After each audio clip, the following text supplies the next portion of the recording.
Je t'ai dit qu'on n'a pas le niveau pour ce donjon, Jerry. Mais si, Xav, ça ira. Je te le promets. On va se trouver un beau trésor et une princesse bien jolie à secourir. Oui, mais là, t'oublies qu'il y a toujours un dragon qui protège la princesse. Ah non, merde, une fois, pas deux, ça suffit. Tiens, on change de passage. Ce passage m'a l'air moins sûr que le dernier, Jerry. Hey, regarde, un coffre. Je suis sûr que quelque chose de formidable se trouve dedans. Oh, regarde, il y a un message dessus. Si vous répondez à cette question, le trésor sera à vous. Alors, la question est la suivante. Que trouve-t-on dans les cryptes lorsque l'on fait l'aventure de la forêt de la malédiction? Oh, attends, avant de répondre, Jerry.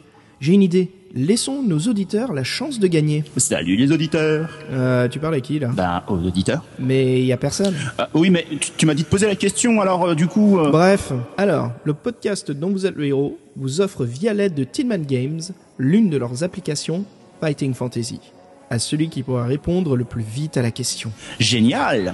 Tin Man Games qui adapte numériquement les livres-jeux de Steve Jackson et Ian Livingstone pour appareils Apple, Android et pour PC via Chrome. Oh, tiens, regarde, il y a un autre coffre à proximité. Ah, alors là, celui-ci, je le loue. Tu devrais pas faire ça tout de suite, Jerry. Ah merde! Le coffre a des dents! Ça s'appelle un mimique. Oh, secours, il lâche pas! Alors, auditeurs, à vous de jouer. Envoyez-nous votre réponse à bureau@tau-central-ceti.org pour essayer de gagner une application Tin Man Games. Grignoter les fesses. Allez hop, Jerry, en route pour un nouveau numéro du podcast dont vous êtes le héros.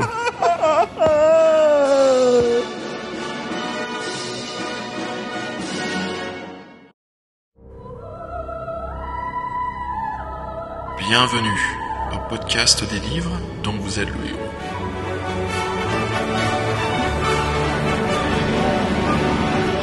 Épisode 8. La cité des pièges.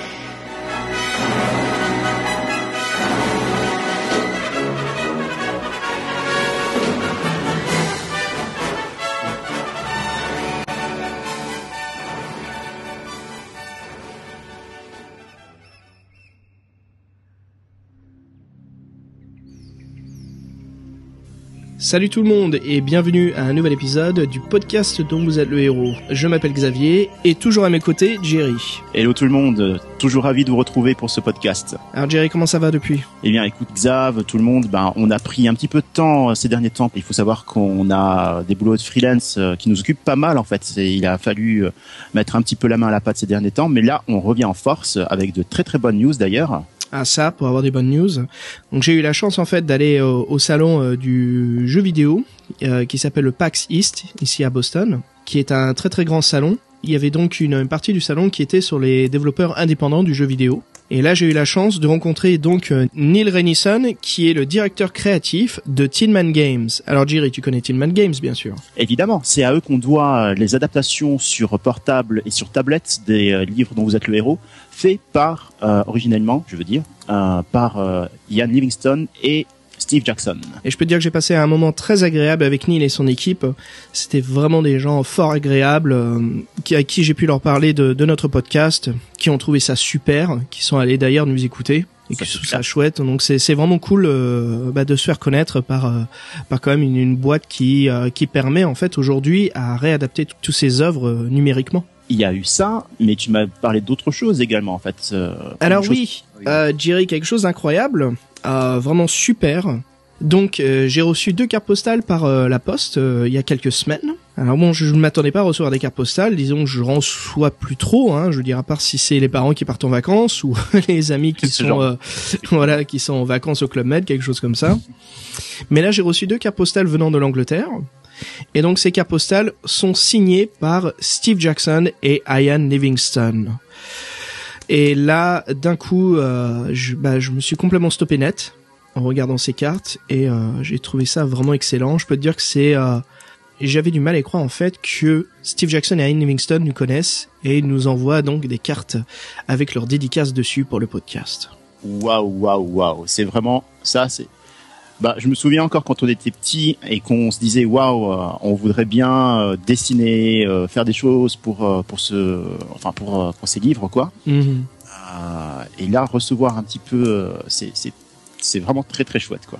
Bah ça fait vraiment plaisir, c'est agréable, ça nous pousse encore plus à aller plus loin et de s'améliorer, d'être de mieux en mieux pour le podcast, pour nos écouteurs, hein, pour vous faire plaisir. Donc là, c'est vraiment chouette, quoi. On est vraiment content. Donc d'excellentes nouvelles. Et revenons du coup sur notre épisode d'aujourd'hui, Xav. Justement, pour notre épisode d'aujourd'hui, on va reprendre donc la saga de sorcellerie. On va parler de la Cité des Pièges, qui est le 2e volume de la saga des sorcelleries. Exactement. Une de nos séries préférées d'ailleurs, Xav. Et justement, pour en parler un peu plus davantage de Sorcellerie volume 2, la Cité des Pièges, donc le livre se passe dans cette 2e partie de l'aventure, qui est la ville de Carré, la ville des brigands, la ville des voleurs. En anglais, elle s'appelle City Port of Traps, donc ce qui veut dire, traduit, c'est la ville portuaire des pièges. Exactement. Jerry, je crois que tu peux nous dire qu'elle tient vachement bien son nom. Exactement, parce que figure-toi que après avoir réussi à survivre aux plaines du Kalkabad pour toujours se diriger vers notre quête, donc nous arrivons à la fameuse Cité des Pièges qui porte ainsi son nom, car elle est la dernière grande cité avant les mondes non civilisés qui bordent le royaume que nous sommes chargés en fait de défendre, en retrouvant la couronne des rois qui a été volée par notre grand archi-méchant, archimage, dont l'ombre semble s'étendre même jusqu'à la cité. Avant que l'on gravisse les collines de la forteresse Mapang. Exactement, du moins si on survit à cette aventure. Ça.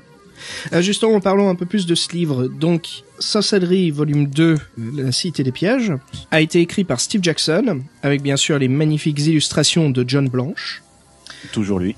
Le livre a eu sa première publication en 1984, a été accueilli avec pas mal de ventes, et c'est vraiment l'une des sagas la plus appréciée par les fans et les lecteurs en fait des Fighting Fantasy. Donc Jerry, à savoir, ce qui est intéressant, c'est qu'il y a eu plusieurs publications de ce livre aussi. Donc la première, comme on a dit, en 1984. Il y a aussi eu une republication en 1985, une en 87, 1993 et une dernière en 2003. Donc comme quoi le livre a quand même un énorme succès, fort apprécié. Plusieurs différences, mais après ce qu'on peut constater, c'est la ressemblance et bien sûr cette fameuse jaquette, cette pochette, l'une des rencontres dans l'aventure, qui est plutôt ce monstre des égouts de la Cité des Pièges. C'est exactement ça. C'est vraiment l'une des créatures sur lesquelles on tombe, si on tombe, j'ai envie de dire de malchance en malchance, et qu'on se retrouve dans les égouts. Et comme on peut le voir en fait sur la couverture, c'est vraiment une créature hideuse, faite de tout ce qui peut être le plus répugnant et qui a échoué dans les égouts et qui malheureusement pour nous n'est pas vraiment intelligible et qu'on ne pourra pas faire autrement que d'affronter. La créature me fait penser un petit peu à The Thing aussi, hein, avec ces bouches là qui poussent aux extrémités de ses doigts.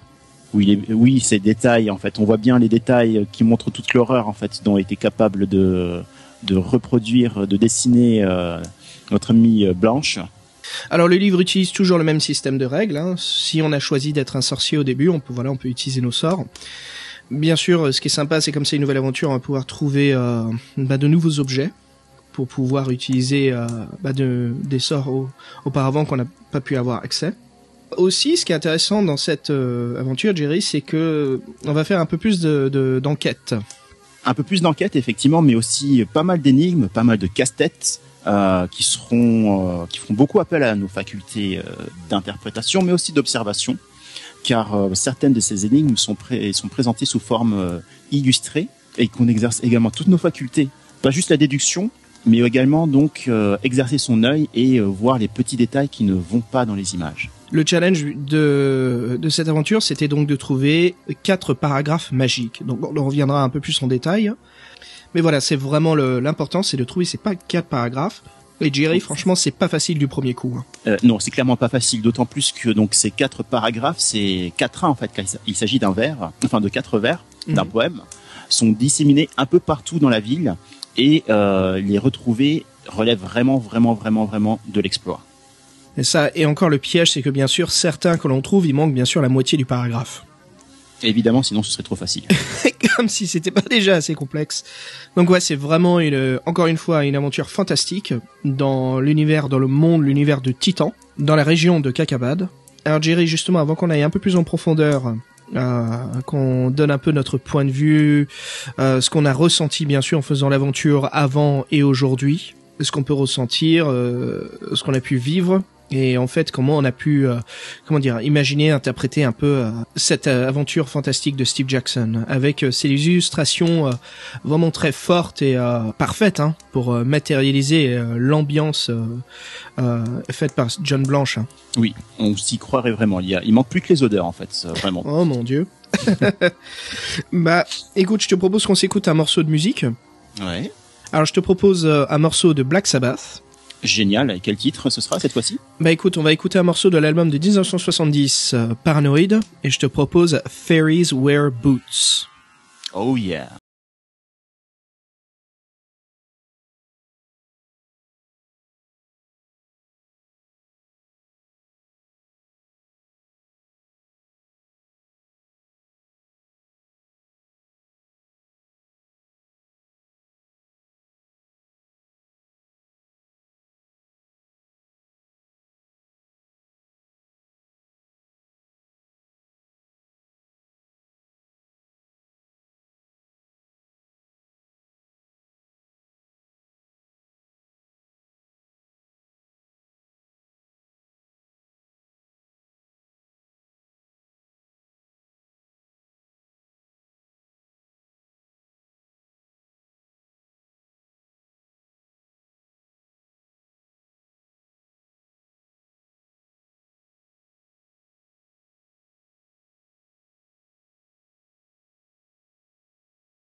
personnages. Et ça arrive souvent dans ce livre. Et c'est là, voilà, où la différence que je trouve entre les collines et la cité de Carré, c'est que bien sûr on retrouve cette ambiance horrible, mais là maintenant on n'est plus tout seul. On est entouré d'autres habitants, d'autres vivants. Donc on est dans un milieu beaucoup plus rural, beaucoup plus vivant.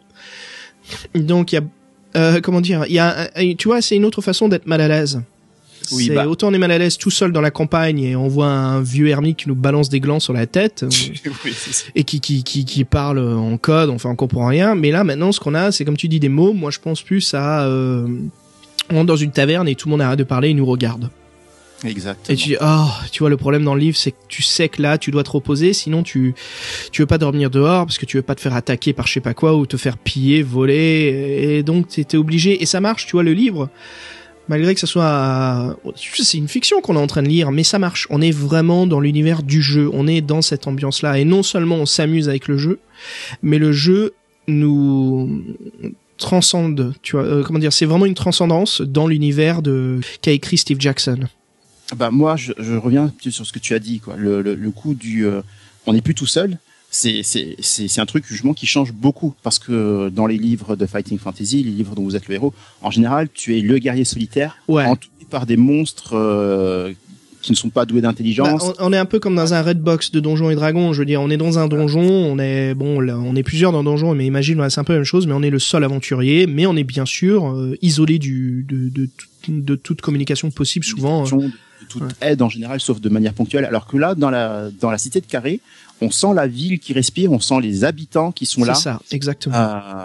Ils vaquent à leurs propres occupations, quoi. En fait, si jamais, si ça se trouve, tu les déranges pas, ils s'en fichent. Mais c'est ça l'important, c'est qu'il faut les déranger dans cette aventure. Et il faut les déranger pour pouvoir avancer, parce que qu'on est effectivement à la recherche de ces quatre quatrains, quoi, en fait. Mais le doute est vachement fort, de les déranger. Je veux dire, on n'ose pas, hein. Il y a vraiment des moments où on se dit, je sais pas, il y a un mendiant par terre, là, il est tout fou, j'ai pas envie de l'enquiquiner. Est-ce que Steve Jackson est en train de me mettre dans un traquenard, ou est-ce que c'est vraiment un moment clé, fort important? Mais ce que fait Jackson, c'est ça, c'est sympa, c'est qu'il y a pas mal d'indices qui sont donnés dans l'aventure de qui on doit voir et où on doit aller. Exactement. Et il faut faire vraiment attention. Et je précise aussi que je crois que c'est l'un des rares livres où on peut arriver à la fin tout en n'ayant pas gagné. Donc du coup, et il nous invite dans ce cas-là à revenir au tout début et à refaire l'aventure jusqu'à ce qu'on ait les quatre vers. Alors ce qui est sympa, voilà, comme tu dis, c'est pas simplement de revenir en arrière, c'est ça reste dans la fiction, mais on est téléporté dans le passé. Exactement. Et là, du coup, rebelote. Mais par contre, on garde les vers que nous avons eus, la connaissance de ces vers, et on garde également en fait l'équipement que l'on a pu récupérer. Je fais une coupe. Non, ça, je me trompe. On perd cet équipement, effectivement. Sinon, ce serait trop fort. Ouais. On recommencerait 3 ou 4 fois et hop, ensuite on continuerait. Mais par contre, la connaissance des vers est acquise parce qu'on sait du coup où chercher et lequel nous manque, quoi, en fait, finalement. Donc voilà, moi je trouve que c'est vraiment un livre qui sort du lot pour sa mise en ambiance, pour la façon dont la cité est traitée et cette impression d'être du coup plus tout seul, plus l'aventurier solitaire, mais l'aventurier en fait au sein d'un monde vivant avec d'autres créatures intelligentes, mais qui sont particulièrement hostiles et qui du coup vont essayer de nous mettre des bâtons dans les roues, vraiment au sens paranoïa. Des dagues dans les omoplates. Ou des dagues dans les omoplates. Ah ouais, c'est vraiment cette ambiance-là. En parlant d'ambiance et justement de ressenti, on va plonger un petit peu dedans un peu plus. Jerry, cette ville portuaire qui est infâme, qui est vraiment horrible, mais pourtant elle a une vie incroyable. Je veux dire, à un certain moment, il y a carrément cette foire qui est au bord de la rivière, qui passe la ville. De la ville, ouais. Et cette foire, et autant on peut en obtenir des avantages, qu'il y a une masse de désavantages. C'est une question de chance également, j'ai envie de dire, et d'esprit d'aventure, parce que autant en fait on a envie de se montrer extrêmement prudent à travers les villes, parce que Carré est également appelé la ville des voleurs, si je me souviens bien, c'est le repère de malfrats de tout le pays. C'est ça, avec le fleuve Djabadji qui la traverse. Exactement, et qui est donc du coup en fait le dernier rempart de civilisation avant d'entrer dans les terres du Kalkabad à proprement dit. Donc T'es gentil de dire civilisation. Oui, on va dire le semblant qui reste de civilisation. Enfin, il y a quelques sages, hein, parce que tu sais, ils nous installent tout ce conseil de sages en fait de la ville. Oui, effectivement, les notables qui ont du coup les portes de la ville. Et la seule manière en fait de la quitter vers l'est, et donc de nous rapprocher de notre destination qui est la forteresse de Mampang. Cette fameuse forteresse bien horrible. Mais avant ça, bien sûr, il y a les 7 serpents. Jerry, un truc que j'ai trouvé sympa aussi, c'est le réalisme de cette ville de Carré. Steve Jackson l'a construit d'une façon où il y a tout un système souterrain. J'ai refait l'aventure, Jerry, sur la tablette. Je l'ai refait via, tu sais, l'application sorcellerie par Inkle. Ouais. Et ce qui est sympa, c'est qu'il y a vraiment une carte de Carré interactive. Ah oui, d'accord, ok, je vois. Donc du coup, en fait, ce que tu es en train de me dire, c'est que si jamais on refait... Enfin, il y a eu des gens qui ont refait l'aventure de telle manière à ce qu'on ait pu dresser une vraie carte topographique. C'est ça, ouais. De chapitre en chapitre, parce que ça se fait beaucoup quand même. Et on se rend compte que la ville, en fait, la structure marche, elle est vachement claire et vraiment intéressante. Ah, tu vois, ce qui me fait délirer, moi, Jerry, c'est j'imagine Steve Jackson et John Blanche dans leur bureau de leur atelier de travail sur Sorcellerie 2. Qui ont son énorme tableau et avec de la craie, tu vois, ils sont en train de dessiner cette ville. Ils sont en train de construire techniquement. Alors je sais pas si ça a été fait, hein, mais moi, tu vois, je l'imagine un peu comme ça. Une fois qu'ils ont l'aventure écrite et qu'ils sont en train de la développer, qu'ils sont en train de façonner, en train de créer cette ville horrible, quoi, mais qui est pourtant très bien construite. Il y a plusieurs endroits. Elle est vraiment, voilà, comme je le disais au début, on sent qu'elle est vraiment vivante et qu'elle est réelle.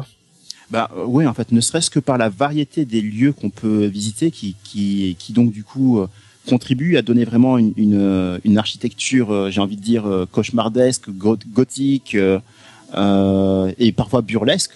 Bah c'est ça, oui, exactement. Ouais. Et c'est ça, l'architecture est tellement ouverte. Je veux dire, il y a tellement de choses pour nous plonger dans cet univers lugubre, hein, de sorcellerie. Mais en même temps, ça, architecturalement, ça marche. Je veux dire, on comprend. Il y a le secteur des nobles, il y a le secteur de la classe pauvre, de la classe moyenne. Il y a les auberges qui sont au coin stratégique de la ville, au grand carrefour. Il y a la place du marché qui est vraiment dans une zone très ouverte. C'est tout a un sens en fait. Tout, c'est vraiment bien construit. C'est pas fait n'importe comment juste pour qu'on puisse faire l'aventure sans qu'il y ait de blocage. Tu vois, c'est vraiment construit d'une façon où non, on est vraiment dans une ville qui a été créée et on peut vraiment choisir un cheminement qui reste logique une fois qu'on arrive à la conclusion une fois qu'on arrive à l'aboutissement du trajet. Il y a ça. Alors tu parles beaucoup en fait des j'ai envie de dire des quartiers populaires de la ville, mais Carré ne serait pas ce qu'elle est sans compter ce qui se passe également dans les friches de la ville. Tu sais, en fait, dans les pourtours, il y a déjà en fait il y a aussi il y a le cimetière de Carré. Bah il y a la nécropole même. La nécropole qui est un endroit très important dans l'aventure. Hein. Exactement. Et il y a aussi en fait bon, comme on le disait, si jamais on est un peu malchanceux, il y a également en fait il faut savoir que Carré est sur plusieurs niveaux. Donc il y a ce qui se passe dans certaines tours, il y a ce qui se passe dans les égouts. Et il y a pas mal de maisons que l'on peut explorer. Et exactement. Donc ce n'est pas juste un enfilement de non. sordide. Il y a vraiment tout un tas de choses qu'on peut explorer. On peut se perdre facilement. On peut pas mieux dire. Et comme tu disais, ce qui est sympa aussi de cette application, la Inkle, c'est que quand on rentre dans certaines maisons, ça ouvre une deuxième carte. Donc une carte en fait de l'intérieur de la maison. Ça peut être l'intérieur d'un temple ou bien sûr il y a la carte de la nécropole dans l'application. Mais tout est construit, tu vois, tout est élaboré. Ça compte bien sûr sur notre imagination. Mais toutes ces petites cartes, mini-cartes, nous aident encore plus à nous plonger dedans, quoi. Vraiment à développer beaucoup mieux l'aspect visuel de ce qui est compté. Ah bah c'est classe. Bah moi je l'ai pas fait avec ces cartes, mais du coup j'ai dû me baser sur mon imagination. Voilà. Non mais il faut. Attends, c'est comme ça qu'on a tous commencé d'ailleurs. Hein. Bah oui, mais effectivement maintenant je suis assez curieux de voir ce que ça donne visuellement la carte de la ville. Bah écoute, je te propose de refaire l'aventure encore une fois. Hein. De toute façon, elle vaut le coup, hein. Elle vaut le coup, mais maintenant que j'ai réussi à survivre, j'ai envie de continuer. Ouais, c'est ça en fait. Une fois qu'on arrive, en fait, c'est un peu ce que j'ai ressenti quand on faisait les Collines Maléfiques ou enfin l'un des 4 livres. C'est une fois qu'on le réussit quand même à 100%, qu'on arrive juste à survivre et à accomplir la mission et passer au prochain volume, on a pas trop envie de le refaire. Tu vois ce que je veux dire? Parce qu'on est content d'avoir, en fait, on a fini sur un succès. Voilà. Et on sait qu'en replongeant dans l'aventure, on va peut-être rater quelque chose qu'on a eu la première fois. Et en fait, on a notre achievement en fait. C'est ça, on veut pas retomber sur une déception, quoi. C'est tellement difficile et tellement facile à obtenir. Ouais, je te comprends, mais bon, c'est quand même une aventure magique, hein. Et puis, c'est toujours un plaisir de relire à chaque fois. Ah, je suis d'accord. Alors Jerry, petite pause musicale avant qu'on commence à parler de l'aventure que l'on a vécue dans le livre. Oh ouais, je suis bien d'accord. Et qu'est-ce qu'on écoute? Bah écoute, je te propose d'écouter un morceau de Doro, de son album Warrior Soul de 2006. Tu veux dire Dorothée? Non, Doro, c'est une chanson. Ouais. En plus, il reprend, il est sérieux et tout. Mais non, Doro, c'est... Tu sais que tu vas te réveiller le lendemain, toi, avec ta main qui sera dans une mini guillotine, hein. Ah oui, d'accord, ok. Mais je tirerai ou je pousserai pour le mécanisme? Ah, je te dis rien du tout, tu te démerdes. Donc Doro. Voilà, je te propose d'écouter Doro, donc une chanteuse de heavy metal, de son album Warrior Soul, et je te propose d'écouter donc la chanson du même nom que de l'album. On s'écoute ça.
C'est du guerrier, Jerry. Et oui, un sacré morceau et une sacrée voix, une sacrée nana, j'ai envie de dire. Ah, Doro, c'est une très belle femme. Hein. Oui, je suis tout à fait d'accord. J'ai envie de dire, voilà, c'est la voix qui va avec la personne, quoi. Ça fait vachement plaisir à voir, ça fait vachement plaisir à entendre, une vraie présence sur scène et des mélodies qui vous hantent, tout ce qu'il faut pour réussir. Ah, on est à fond dans l'Heroic Fantasy, hein, le thème. Hein. Là, on y est, c'est clair. Et je peux te dire que si t'as la chance un jour de la voir en concert live, profites-en. Hein. D'accord, ok. Moi, j'en garde un très bon souvenir. Elle a une magnifique performance. Hein. D'accord. Alors Jerry, plongeons dans l'univers de Carré, la cité des pièges. Parlons un petit peu de notre cheminement, de l'aventure qu'on a parcourue. Des embuscades, des galères, des problèmes, du nombre de vies qu'on a perdues. Je t'admets que je recommençais pas à chaque fois, j'ai triché, hélas. Je sais, t'auras le droit de me taper sur les doigts, mais je suis mort 3 fois environ. Ok. Est-ce qu'il faut vraiment le dire? Combien de fois on est mort? Je sais pas, moi je me souviens que c'était 3 fois, ça m'a marqué à chaque fois, donc... Okay, parce que moi je suis mort, j'ai pas tenu le compte exact, après 6 morts, j'ai arrêté de compter. Écoute, moi je l'ai tellement fait le livre que je pensais connaître toutes les façons que l'on peut mourir, mais tu vois, j'ai découvert 3 nouvelles façons. Et je connais ce livre, comme je disais avant, depuis 14-15 ans. Enfin, depuis que j'ai 14-15 ans. Ah oui, mais moi je te parle juste des 6 fois où je suis mort juste là récemment, hein, pas ouais, je sais, mais comme quoi, on découvre toujours de nouvelles façons de mourir. Hein. Et pourtant, voilà, c'est clair, c'est quand même un bouquin dont je me souvenais assez bien, certains des pièges et tout. Donc j'ai pu m'en tirer, mais il y avait des trucs que j'avais complètement oubliés. Et, voilà. Donc 6 morts plus un retour au début parce que je n'avais pas découvert tous les 4 ans. Ah, j'ai eu la chance de pouvoir les découvrir du premier run. Enfin, avec les 3 morts, bien sûr, où j'ai juste reculé d'un paragraphe. Alors, Jerry, quand on arrive au début, on aperçoit en fait la ville de Carré au loin. Ouais. Et tu sais qu'il y a un petit paragraphe que j'ai bien aimé, c'est où on peut gravir une petite montagne en fait pour voir un aperçu un peu plus large de la ville de Carré. Alors, je sais pas si tu t'en as profité, toi. Non, en fait, parce que lorsque je suis arrivé à la ville de Carré, comme j'avais sauvé la fille du chef des Svin dans la voiture précédente, j'avais la clé. Et donc j'ai pu passer en fait par un petit coin, une petite porte dérobée pour entrer dans la ville et pas me faire exploiter par les gardes parce que évidemment les embûches commencent avant même de rentrer dans la ville. Écoute, moi j'ai utilisé la clé sur la porte du sud. Alors tu sais, on rencontre un vagabond au début. Donc voilà, et lui je l'ai utilisé pour passer dans la porte du sud. Alors il y a une rotation des gardes. Voilà, il y a tout un système où on peut patienter et passer au bon moment. Si on n'est pas assez malin et on se gourre, on finit dans la petite prison qui est dans la zone d'entrée de la porte du sud de Carré. J'ai voulu m'introduire dans ce bâtiment-là sans me faire capturer pour voir s'il y avait quelqu'un qui était emprisonné. Et c'est là où j'ai rencontré un vieux ermite. D'accord, ok. Toi, t'es un peu tordu dans ton genre. Tu vas en prison pour rencontrer des gens. D'accord, vas-y, continue. Non mais attends, c'est la cité des pièges. Si quelqu'un est emprisonné, c'est qu'il y a une raison, c'est qu'il cache quelque chose. Ou juste que c'était un mec qui était pas au bon endroit au bon moment, il était ivre, enfin bon. Alors attends, je dis bien dans le contexte de l'aventure, je parle pas de la vraie vie, hein. D'accord. Ok, voilà. Donc ouais, et j'ai rencontré ce vieux ermite qui a pu me donner des indices. D'accord. Voilà, qui m'indiquait en fait qu'il y avait donc des sages dans la ville qui connaissaient, qui savaient où il est. Ouais. Mais bon, après voilà, je me suis échappé vite fait de la prison et je me suis barré. Moi, ma première rencontre avec un être vivant dans la cité de Carré, c'était avec le cuisinier à tête de poulpe. Je sais pas si tu l'as. Ah oui. Alors qu'est-ce que t'as fait? Est-ce que tu l'as ensorcelé? Non, je l'ai tué, j'avoue. Il m'a fait peur en même temps. Je veux dire, il arrive avec sa tête de poulpe, il agite une cuillère en bois d'un air menaçant. J'ai pas réfléchi. Une cuillère en bois et tu le tues. Bravo. Alors non seulement t'es un trouillard, mais t'es un raciste. Non mais c'est la cité des pièges. T'as un mec Enfin bon, ok, donc t'as tué la tête de Sushi, bravo. C'est ça, mais j'ai pu récupérer pas mal de stuff du coup et j'étais plutôt content. De toute façon, il avait pas de bouche, il faisait des bruits bizarres, donc lui il m'aurait rien appris. Oh la t'es horrible. Voilà, moi j'ai une mission. Alors attends, juste pour reformuler, toi tu joues l'aventure non plus comme un paladin, mais là tu l'as fait plutôt comme un brigand, un voleur, un rogue. Oui, en même temps, là, tu vois, après avoir survécu à tout ce qui s'est passé dans les collines, je me suis dit bon, je vais la jouer un peu plus prudent pas prendre de risques, un truc me menace avec une craie ou un bonbon, hop, c'est fini. Zap. En fait, tu la joues hardcore, c'est genre, je vous emmerde, fuck. T'es une menace, tu vas mourir. C'est ça. Bon, mais j'ai qu'une cuillère en bois dans mes mains, mais je veux pas savoir, tu vas mourir. D'abord, t'as pas de main, t'es un poulpe, donc n'essaie pas de m'avoir, zap. Zap. Ok, écoute, voilà, moi je l'ai vraiment joué un peu rogue, donc j'ai pas voulu tuer les gens. Sauf si bien sûr la confrontation est inévitable. Parce que tu sais, certains paragraphes, en fait, c'est le combat tout de suite. Mais souvent, ce qui se passe, c'est que voilà, on peut soit initialiser le combat ou on peut trouver un plan B. Oui, je suis d'accord. Alors, moi, la tête de poulpe que j'ai rencontrée, d'abord, je suis allé à l'auberge. Puis après, il y avait la tête de poulpe.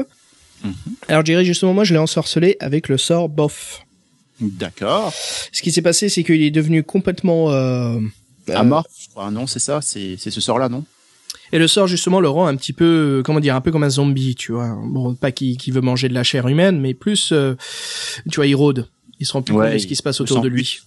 Un peu une créature inintelligente qui rôde un peu sans but, quoi, du coup. Exactement, ouais, c'est ça, pendant un certain moment. Et c'est là où j'ai profité, justement, de fouiller la pièce, et j'ai trouvé pas mal d'objets intéressants, surtout pour lancer des sorts. Oui. Donc, du coup, la même chose que moi, mais toi, t'as pris beaucoup plus de temps.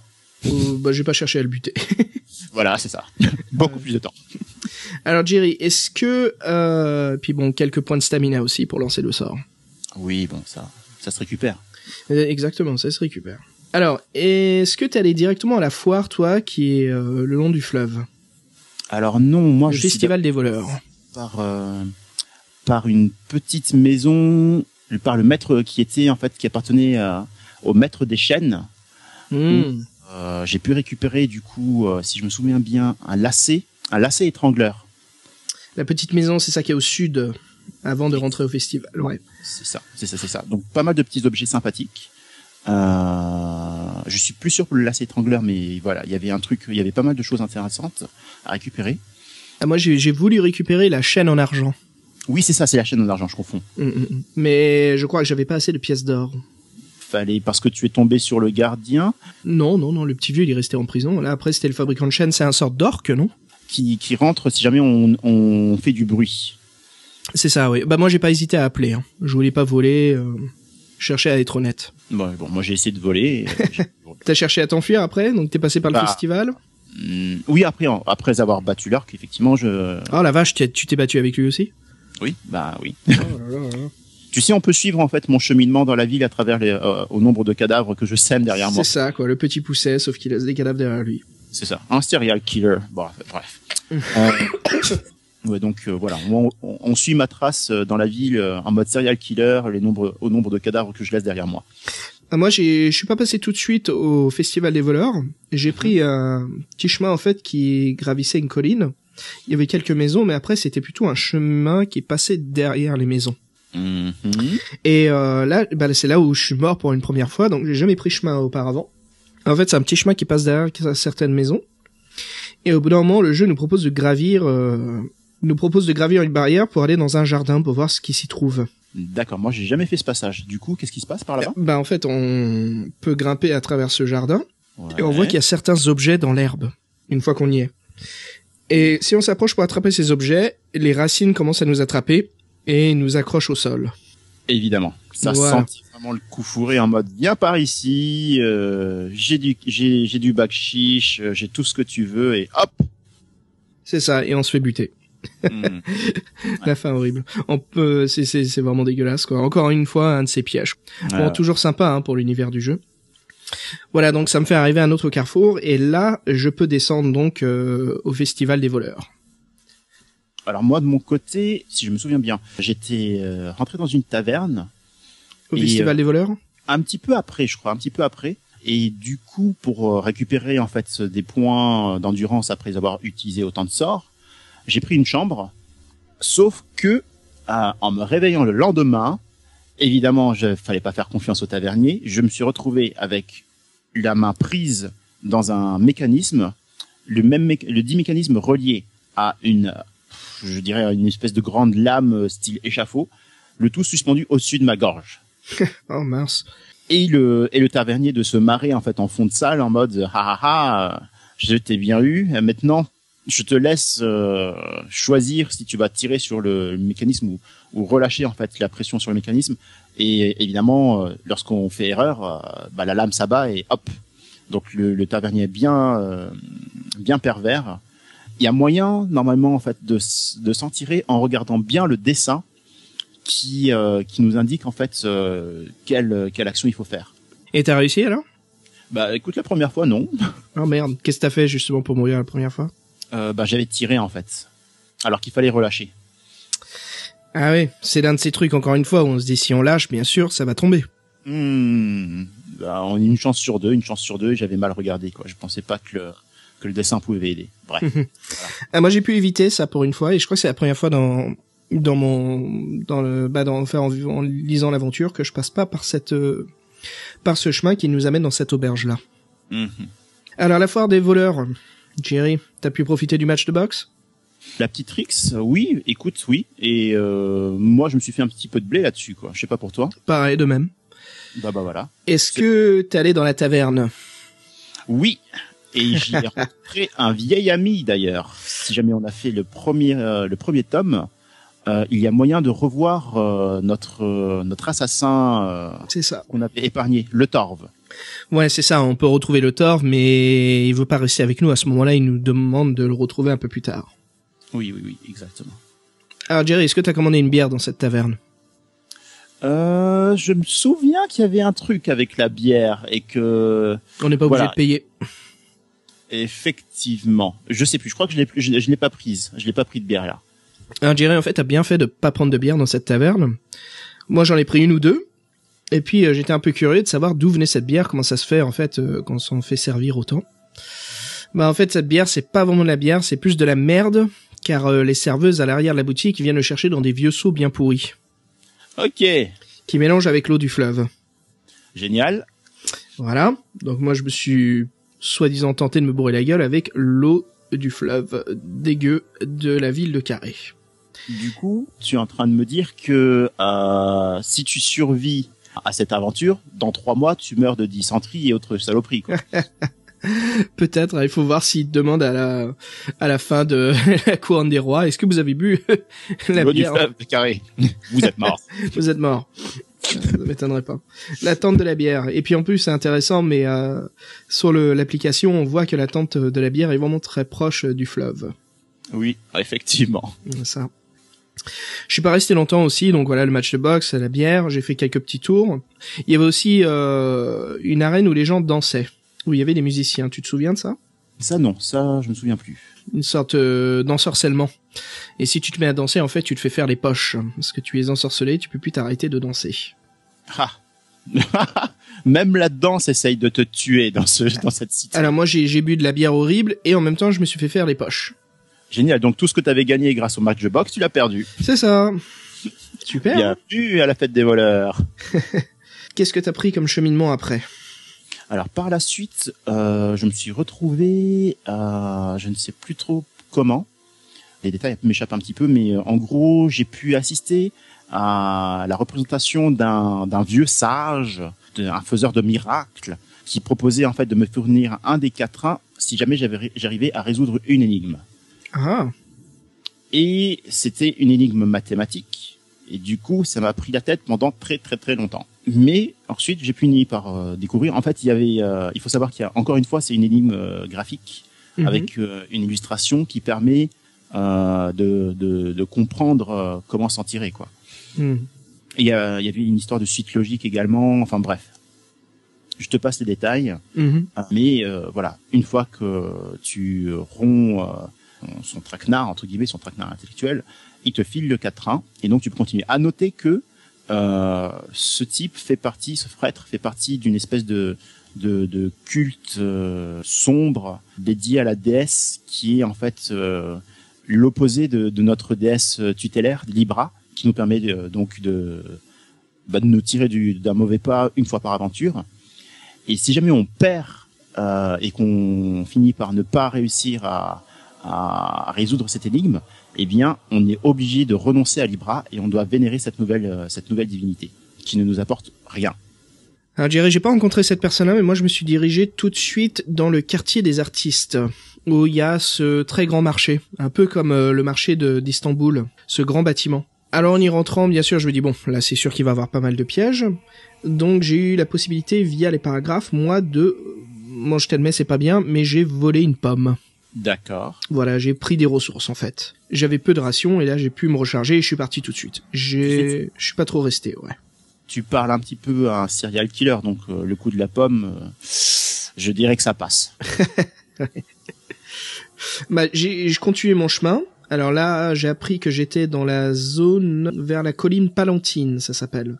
Donc c'est un peu le quartier où se trouvent les bâtiments administratifs de la ville. D'accord. Et en continuant mon chemin, donc, je retrouve le Torve. Et on se dirige dans le bâtiment des 9 sages. D'accord, directement. Voilà, et le Torve en fait m'explique qu'il faut que je fasse très attention car la ville est piégée avec des symboles circulaires, donc des cercles. Si on trouve des galets ou de la poudre ou des tapis, des chaises, n'importe quoi qui fasse un cercle, souvent c'est un piège, c'est une zone de téléportation. C'est un trou du néant qui va nous téléporter dans les égouts de la ville. Ah bah ça c'est une info super intéressante quand même. Voilà, donc ça j'ai pu apprendre ça, et quand on rentre dans son bâtiment des sages de la ville, voilà, on essaye de les retrouver parce qu'il nous faut donc ces 4 paragraphes pour ouvrir la porte et sortir de la ville. Bien sûr on n'en trouve pas, mais au milieu de la pièce on voit en fait qu'il y a une sorte de cercle tracé. Et voilà, on évite de marcher dans le cercle. Hein. Après on peut toujours être curieux et pas périr, mais se retrouver un peu dans un sorte de traquenard quoi.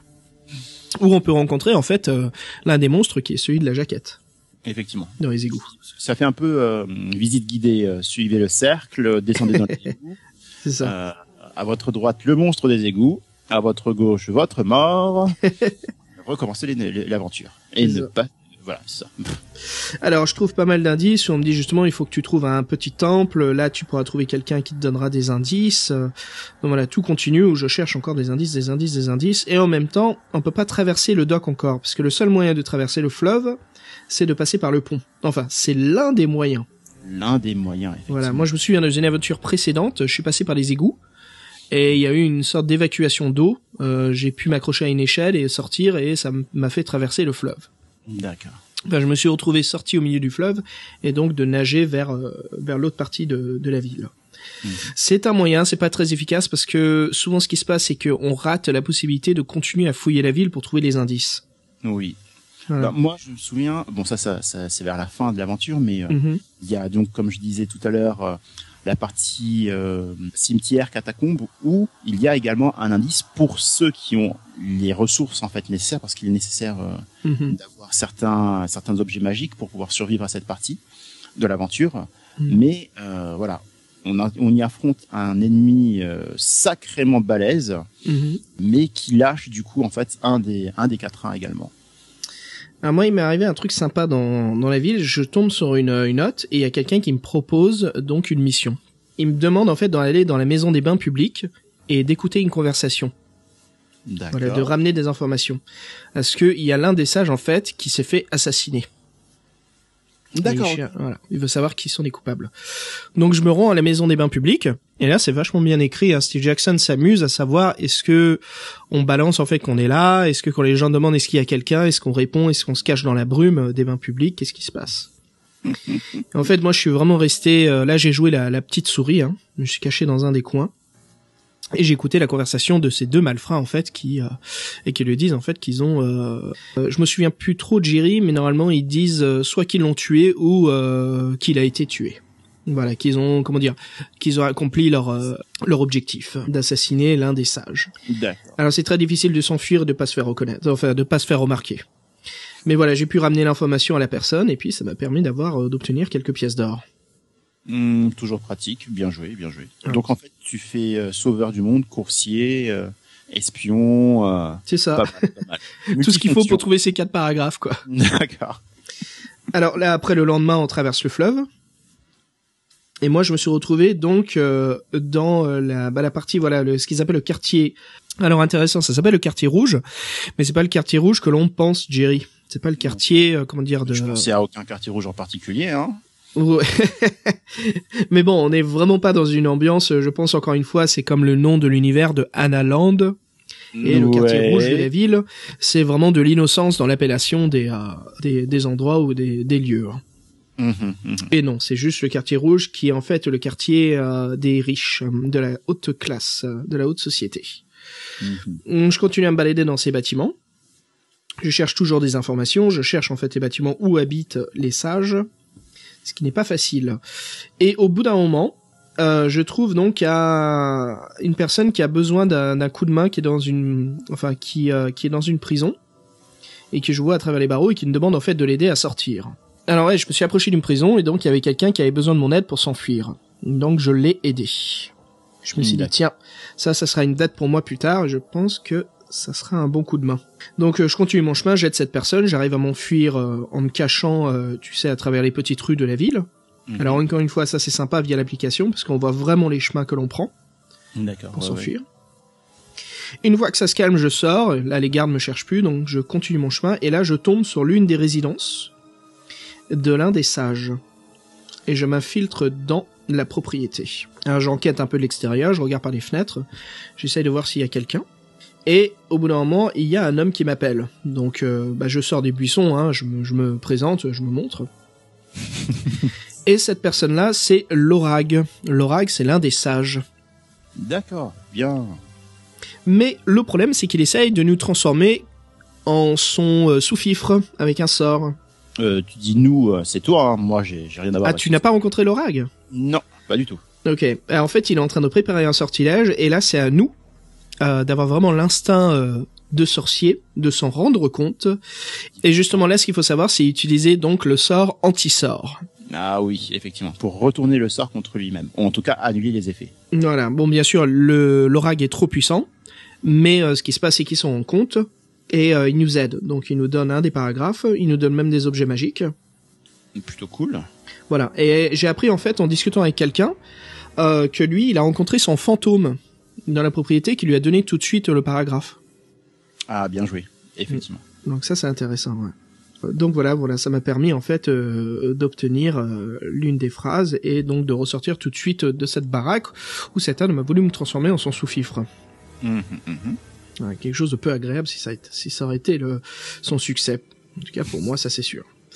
Mais sympa cette petite phase où on rentre dans le bâtiment, on discute avec lui et en fait voilà. Ah, il nous présente aussi un truc intéressant, c'est qu'il nous donne un défi à révéler. Il nous montre une page devant lui, il nous demande qu'est-ce que c'est. Et en fait, si on regarde la page, c'est des annotations de l'un des sorts. Donc c'est à nous de trouver quel est ce sort exactement via notre livre des sorts. Mais oublie pas la règle du jeu, c'est qu'on n'a plus le livre de sorts sur nous. Et donc du coup, il faut s'en souvenir grâce à sa mémoire. Voilà. Donc ça, c'était intéressant aussi, ce petit défi, tu vois, graphique. Et aussi, il nous montre des sorts arcanes, en fait, l'un des sorts perdus qu'on a en notre possession, mais on ne sait pas exactement comment l'utiliser encore. D'accord, donc ça viendra pas. Alors Jerry, qu'est-ce que t'as fait t'as franchi, toi, le fleuve ? Ben oui, du coup, moi de mon côté, j'ai pas visité les beaux quartiers, parce que voilà, pas comme certains.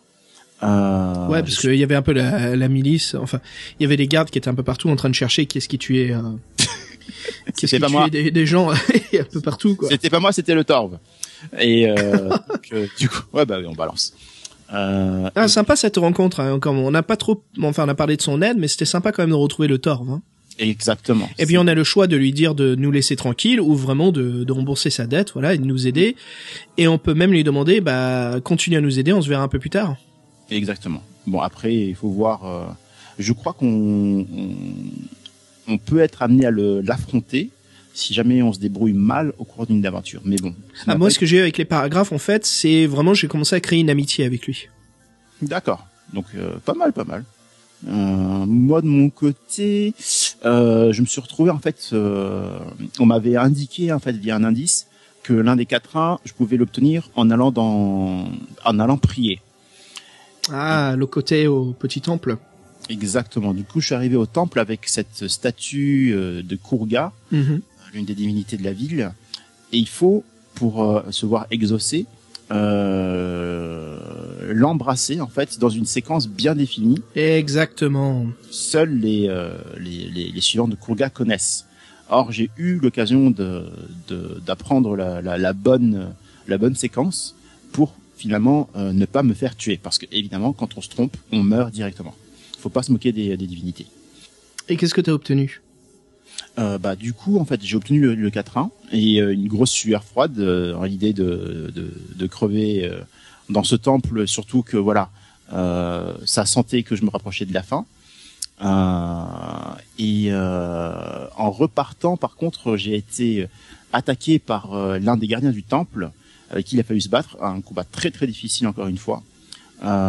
Surtout que bon, bah voilà, après toutes les péripéties, l'endurance en prend quand même un sacré coup. Donc tous les combats deviennent très très pénibles. Je vois que t'as tracé dans l'aventure, Jerry. Ah bah oui, attends, je veux dire, quand tu perds pas ton temps à discuter avec les gens et que tu les assassines pour avoir tes indices, tu vas très vite. Est-ce que t'as obtenu, à ce moment-là, quand t'arrives déjà, parce que là t'es presque à la fin de l'aventure, t'es vers la porte du Nord. Ah, c'est ça. Est-ce que t'avais combien de paragraphes? Donc j'avais déjà les 3 premiers paragraphes, il me manquait un qui était en la possession, à ce qui paraissait, d'un prince déchu. Ouais, je vois. Bah écoute, moi c'est clair que j'ai bien pris mon temps, je me suis baladé un peu partout. Avant que j'arrive donc à ce fameux temple, hein, où on peut même monter tout en haut, regarder les étoiles, moi je me suis vraiment baladé pour trouver pas mal de choses, pas mal d'aides, et je me suis baladé donc dans les quartiers oubliés, les quartiers détruits de la ville, là où j'ai trouvé un mendiant. Le pauvre mendiant qui est aveugle, je me dis bon je vais l'aider. Qu'est-ce qui se passe? Bah bien sûr, il y a 2 harpies qui nous attaquent. Ok, logique. Voilà, donc j'arrive à tuer les harpies. Pourquoi sont-elles aussi méchantes, j'ai envie de dire, parce que... Ah, ça a pas de chance pour moi. Mais bon, ce qui était assez cool, c'est que cette personne-là, c'est l'un des sages qui s'appelle Tita. Enfin, Tita, si je me trompe pas.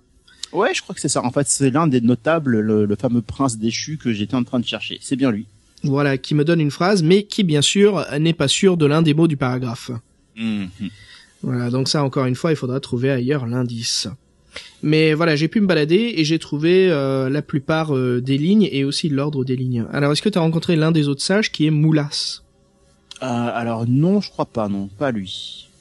Ok, bah justement, il faut prendre le chemin du milieu quand t'arrives dans la ville de Carré au début. D'accord. Alors Jerry, c'est pas vraiment que j'ai rencontré Moulas, mais j'ai trouvé le paragraphe de Moulas. Donc quand j'ai pris ce chemin central au début, je me retourne, j'essaye de trouver mon chemin, je mange des provisions. Et c'est en me retournant que je remarque qu'il y a quelque chose qui sort de la roche qui est sur le bas-côté de la route, du petit chemin. Et en fait, c'est un petit parchemin avec l'une des lignes de code. Ah bon, voilà, ça tu parles, là c'est vraiment le moulu, quoi. Voilà, bah en fait c'est comme ça qu'on peut trouver l'un des paragraphes de Moulas. Après voilà, comme on a dit, Tita c'est ce sans-abri qui habite dans les quartiers détruits de la ville, une fois qu'on franchit le fleuve. Après donc il y a le troisième sage, c'est Shinva. Alors Shinva, Jerry, c'est le plus dur à trouver. Il faut aller dans la nécropole. Ok. Alors je sais que toi t'as speedé vers le fameux temple, mais est-ce que tu t'es baladé dans la nécropole? Pour tomber sur le spectre, c'est ça? C'est ça. Oui, je l'ai vu. Ok. Alors moi j'ai trouvé super puissant, voilà quoi. Ça c'était vraiment le combat le plus dur, quoi. C'est ça. Très sympa ce chemin de la nécropole, ce cheminement. Parce qu'on arrive devant ce bâtiment qui nous est présenté. Et une fois que l'on rentre, la porte se ferme derrière nous, automatiquement. C'est un piège, mais bon, si on a le bon sort, on peut ouvrir la porte. Moi j'ai envie de dire, en fait, quand je t'écoute, Xav, on a l'impression que tu t'es en visite guidée, quoi. Tu sais, un peu touristique. Je me suis baladé. Bah c'est ça en fait. C'est vraiment j'ai profité de la cité des pièges. C'est la cité des pièges. Ça a l'air sympa. Bah une fois que tu connais ce qu'il faut éviter, comme les fameux cercles, qui sont les fameux trous, les pièges, et que tu sais que tu obtiens les bons indices pour savoir où trouver les sages, t'aventures un petit peu. Ouais, ça fait une belle balade à travers la cité des pièges. Effectivement, ça fait un peu moins de stress. Moi, j'ai l'impression que t'as couru à travers la ville et puis t'as coupé des gorges au fur et à mesure du temps, quoi. bah oui, à chaque coin de rue, comme ça, une gorge qui passe, hop, un indice, hop. Et puis voilà, je veux dire, on perd pas de temps, on a une mission, on n'est pas là pour rigoler, quoi. Bah écoute, moi j'étais dans la crypte, je descends au fur et à mesure et c'est là où je vois donc le fantôme de Shinva. Donc bien sûr, quand on descend dans la crypte, il faut avoir une épée ou une arme en argent. Donc si on a la chaîne ou si on a une dague. Voilà, c'est ça. Donc voilà, ça a pu m'aider. Wow. Alors, Jerry, ce qui est sympa, c'est que avant de rentrer dans cette crypte, j'ai oublié de t'en parler, mais donc je t'ai expliqué le piège, le sortilège des cercles. Avant de descendre dans cette crypte, il y a une dague en argent qui se trouve juste à l'extérieur. mais elle est encerclée de champignons. Les champignons mignons. Des champignons qui font vraiment un cercle parfait. Donc, si on va prendre l'arme, devine ce qui se passe. Bien, retour vers les égouts. Je sais pas, je suis pas allé, mais je pense que, en tout cas, ouais, c'est sûr qu'on est téléporté ailleurs. Donc, mais si ça se trouve, en fait, on est téléporté directement à l'extérieur de la ville, t'en sais rien? Je doute très fort, je t'admets. Alors, une fois qu'on est à l'intérieur, il nous faut un, comment ça s'appelle, le rubis du soleil, c'est ça? Le joyau du soleil? Joyau du soleil. Voilà. Donc ça, on peut en trouver dans le marché, une fois qu'on a passé le pont de la ville. Mm-hmm. Je crois qu'il y a aussi, on peut en trouver un dans les salles, c'est de jeu de Viada. Je crois que c'était ça le nom du mec. Oui, exactement. Après, donc voilà, on peut donc caster le sortilège du soleil. Mm-hmm. Et ça nous permet justement de mieux voir la zone. Et là, on descend vers les bas-fonds de la catacombe. Et c'est là, justement, on rencontre la liche, qui est très très difficile à tuer. Hein. Mais oui. heureusement qu'on a une épée d'argent. Je confirme. Voilà. Et une fois qu'on tue en fait cette liche, ça libère un peu l'esprit de Shinva, qui peut se réveiller et en fait qui peut nous donner donc l'un des paragraphes. Ouais, l'ultime. Donc voilà. Donc tu vois, ça m'a permis en fait, j'ai pu trouver Shinva, Tita, j'ai pu trouver enfin les restes, enfin l'un des restes de Moulas, Mm-hmm. et bien sûr le sorcier Lorak qui voulait nous transformer en son mignon. Oui. Donc avec toutes ces lignes, c'est pas tout, mais tu sais, après il faut trouver le sens de lecture des lignes. Tout à fait. Il faut recomposer le poème dans le bon sens, ce qui n'est pas trop difficile lorsqu'on essaye de mettre un ordre logique en fait dans ce qui est dit. Mm-hmm. Mais surtout, ce qui est embêtant, c'est ce petit bout de paragraphe qui manque, si je me souviens bien. Voilà. Bah ça, en fait, on peut demander des recherches ou faire une prière au temple pour l'obtenir. Et effectivement. Alors moi, je reviens là où t'es, toi. Donc j'arrive enfin vers ce temple d'un dieu. Ça fait 1 heure que je t'attends. Je sais, j'y suis enfin. Et pas mal d'escaliers à gravir, à grimper. Et quand on arrive à un certain moment, on peut rentrer dans le temple. Oui, exact. Voilà, et donc assez sympa. Si je me souviens de la description, c'est vraiment un très long couloir, une seule salle, avec quelques piliers et ça. un très beau tapis qui nous mène vers une statue d'un dieu. Exactement. Alors qu'est-ce qu'il faut faire avec ce dieu, Jerry? Donc, comme je le disais, il faut le prier pour qu'il exauce un de ses souhaits. Et Comment est-ce qu'on prie exactement? En l'embrassant. Et de quelle façon? Alors en fait, il faut l'embrasser sur son visage. Il y a, je crois, je me souviens bien, 3 ou 4 endroits où on peut l'embrasser, sur les yeux, sur les joues et sur la bouche. C'est ça. Il faut surtout le faire dans un ordre très spécifique. C'est ça. Voilà. Eh ben, en fait, Jerry, c'est le dieu Kurga. Et donc, on trouve des indices dans la cité de Carré, hein. Et ce qu'il faut faire, c'est, il faut commencer avec son œil gauche. D'accord. Après, il faut embrasser son œil droite. Mm-hmm. Après, il faut toucher son front. Et enfin, normalement, on finit sur sa bouche. C'est ça. C'est bizarre comme procédure, hein. Ah, écoute, je pense pas que ce soit...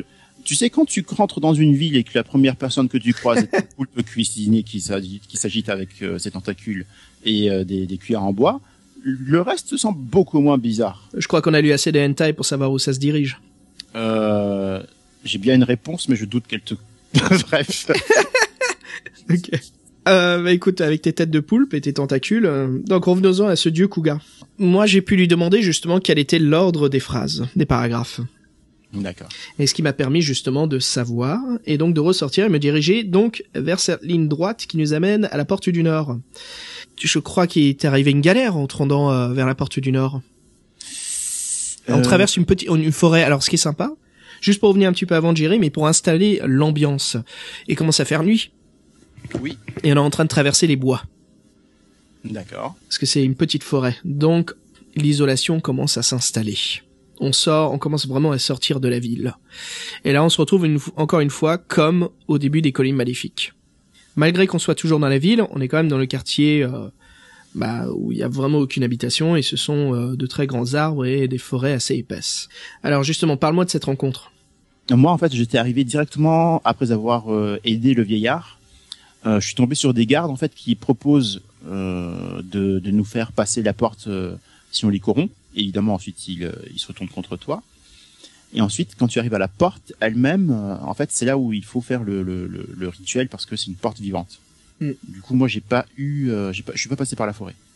Alors Jerry, moi justement en traversant ce chemin, il y avait des gardes, mais là, qu'est-ce qui vient à mon secours? C'est ce prisonnier que j'ai sauvé un peu plus tôt, Ah ouais.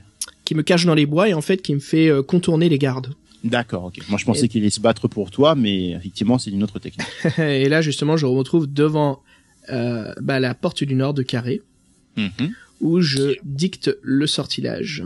Car, effectivement, c'est une porte un peu particulière, hein. À savoir... Comme tu disais, une porte ensorcelée magique, une porte vivante. Exactement. Et qui parle et qui, du coup, tue les personnes qui essaieraient de passer sans avoir le bon ordre, la bonne séquence de 4. Alors, ce qui est sympa, c'est dans la version de l'application, je me souvenais plus du tout dans le livre, mais un sorcier apparaît devant nous et nous dit justement si on a obtenu les bons paragraphes, qui nous ouvre la porte, mais qui nous laisse pas passer, et qui nous montre en fait que de l'autre côté de la porte, il y a une armée de gobelins qui est prête à mettre siège sur la ville de Carré. Ah ouais, d'accord. Et donc c'est à nous justement de trouver le bon code pour que les gobelins ne puissent pas rentrer, et que nous on puisse continuer notre aventure vers la forteresse de la couronne des rois. Donc là, bon, c'est cool, quoi. J'ai eu les 4 paragraphes, j'ai pu sortir. Et toi, Jerry? Ben, j'ai pu sortir également. Ah, alors, je vais juste raconter la petite anecdote qui fait que j'avais cru avoir les 4 paragraphes. Il me manquait en fait un petit morceau d'indice, et du coup, la porte s'est jouée de moi, enfin, s'est moquée de moi, et m'a renvoyé au tout début de l'aventure pour que du coup la recommencer jusqu'à ce que je trouve ce qui m'en manquait, quoi.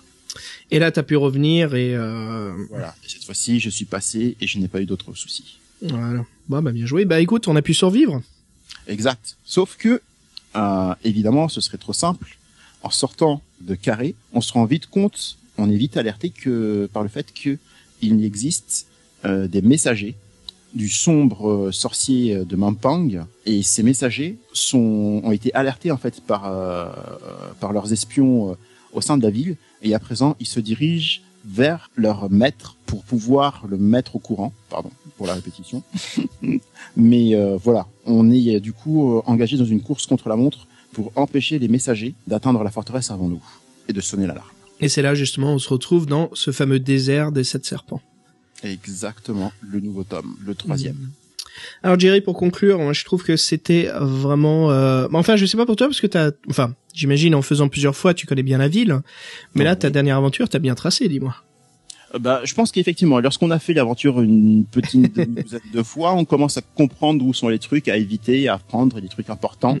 Et en l'occurrence, voilà, j'ai fait ce qu'il fallait dans les temps et en allant directement voir les serpents. Bah écoute, bien joué, hein. Bien joué. Merci. Moi, je me suis vraiment baladé. Je voulais redécouvrir l'aventure, l'univers, et j'ai pu découvrir justement de nouveaux endroits, des lieux et des maisons où je suis jamais rentré en fait, où j'ai jamais visité. La nécropole, je t'admets que je suis jamais rentré dans la nécropole. D'accord. Bien sûr, je sais qu'il y avait. Enfin, maintenant, j'ai su qu'il y avait. J'ai découvert qu'il y avait donc l'un des paragraphes secrets. Mais Jerry, est-ce que dans l'une de tes lectures de Carré, la Cité du Piège, est-ce que tu es allé dans la ville des nains, Dwarf Town, le quartier des nains? Pas du tout. Voilà, je l'ai jamais fait encore, ça. Mais tu vois comme quoi ce livre que Steve Jackson nous a écrit est gigantesque. Effectivement. Ah, si jamais je refais l'aventure, j'essaierai de passer par là. Alors si tu vas aller à Dwarf Town... je n'ai jamais assassiné de nain pour l'instant.